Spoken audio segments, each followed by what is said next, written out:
baca sholawat sudah banyak yang mengerti.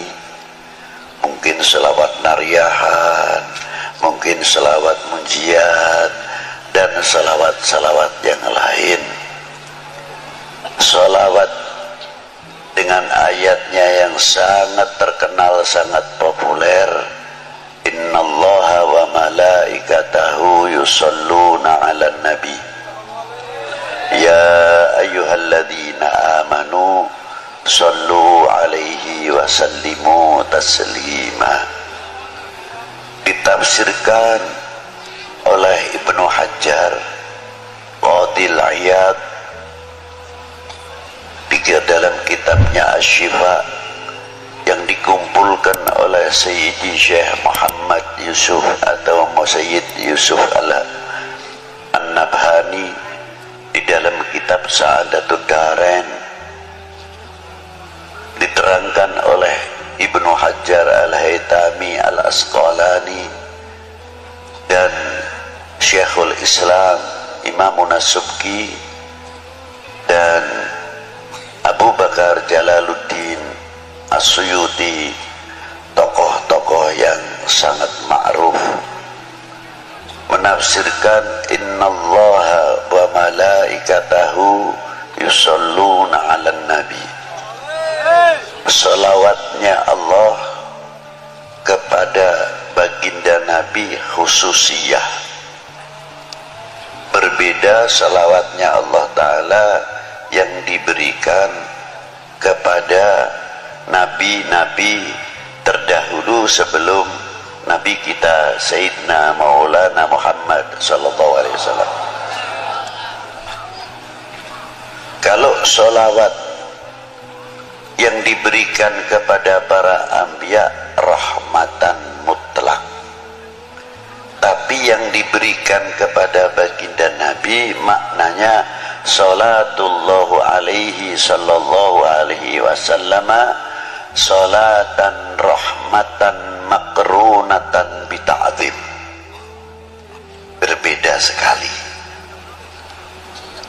Salawatnya Allah Ta'ala yang diberikan kepada baginda Nabi mengagungkan satu kehormatan yang luar biasa diberikan kepada baginda Nabi sallallahu alaihi wasallam. Lautan rahmat yang tiada bertepian, rahmat yang sangat luar biasa, tapi tidak mungkin orang itu akan menggapai rahmat Allah Ta'ala yang diberikan kepada baginda Nabi tanpa ada pancingnya, syaratnya. Syaratnya apa? Dengan sholawat lagi. Jadi kalau kita membaca sholawat kepada baginda Nabi, yang untung itu bukan baginda Nabi, yang untung sebetulnya kita. Itu diantaranya. Jadi jangan bangga, jangan salah faham seolah-olah kita bisa mendoakan baginda Nabi. Tidak, dengan salawat itu justru mendapatkan doa baginda Nabi sallallahu alaihi wasallam. Buktinya apa? Di makam baginda Nabi sallallahu alaihi wasallam itu ada satu malaikat ila yaumil qiyamah yang menunggu makamnya Rasulullah, setiap hari menerima sholawatnya umatnya, disampaikan kepada Rasulullah. Yang hebat itu tidak pribadinya saja, malaikat cara menyampaikan kepada baginda Nabi disebutkan orang tuanya, ini sholawatnya fulan bin fulan ya Rasulullah kepadamu.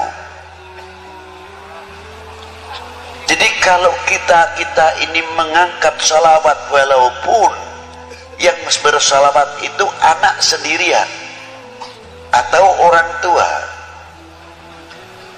aliasnya mengangkat kedua orang tuanya di hadapan baginda Nabi sallallahu alaihi wasallam dan mendapatkan rahmat. Yang mendapatkan rahmat bukan si pembaca sholawat saja, tapi kedua orang tuanya karena disebut oleh malaikat tadi, salawatnya fulan bin fulan ya Rasulullah. Kelihatannya sepele. Ma'asyiral muslimin rahimakumullah, takdimnya Allah subhanahu wa ta'ala makrunatan bita'dim, ada satu kandungan nilai-nilai akhlak yang luar biasa. Di antaranya apa? Allah ta'ala memberikan satu contoh nilai akhlak, nilai adab. Karena tadi makrunatan bita'dim. Apa di antaranya? La taj'al du'a ar-rasul bainakum kadu'a ba'dukum ba'da. Jangan engkau memanggil kepada kekasihku ini sebagaimana engkau memanggil sesamamu. Allah Ta'ala tidak pernah memanggil dengan kalimat nida ya Muhammad atau ya Ahmad. Tidak ada itu. Coba dari mulai Bismillahirrahmanirrahim, Alif Lam Mim sampai kepada Qul a'udzu birabbin nas, tidak ada kalimat nida ya Muhammad atau ya Ahmad. Ada khobar wa ma Muhammadun illa rasul, begitupun pangkatnya Rasulullah di bawah illa rasul.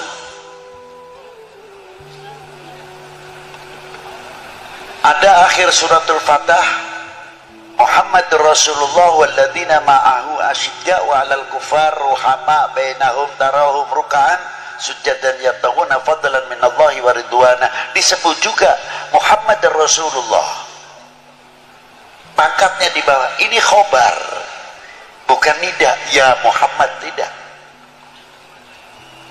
Tapi panggilan Allah Ta'ala yang langsung kepada baginda Nabi Shallallahu Alaihi Wasallam yang dipanggil apa? Yasin, Toha, ya ayuhan Nabi, ya ayuhan Rasul, ya Mudaththir, ya Muzammil, dan lain sebagainya, kebesaran-kebesaran asma'un Nabi Sallallahu Alaihi Wasallam.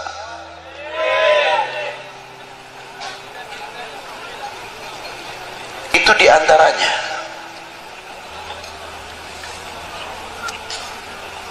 Maka kita dididik oleh Allah Ta'ala, jangankan kepada baginda Nabi Sallallahu Alaihi Wasallam, yang kepada kita sendiri, bagaimana cara menghormati antara sesama kita.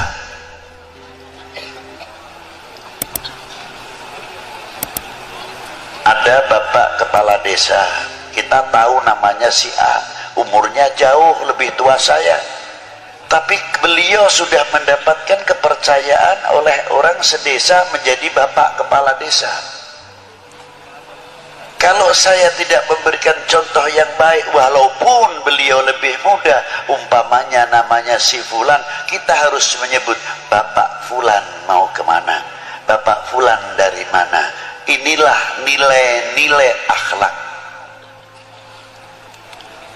Kalau sudah kita saling menghormati, orang awam akan bertanya, akan berbicara, tuh ajengan yang begitu sepuh saja, tuh Habib yang begitu sepuh saja menghormati kepada kepala desanya, padahal kepala desanya pantasnya anaknya, tapi begitu hormatnya. Inilah meningkatkan kewibawaan daripada nama desa itu sendiri.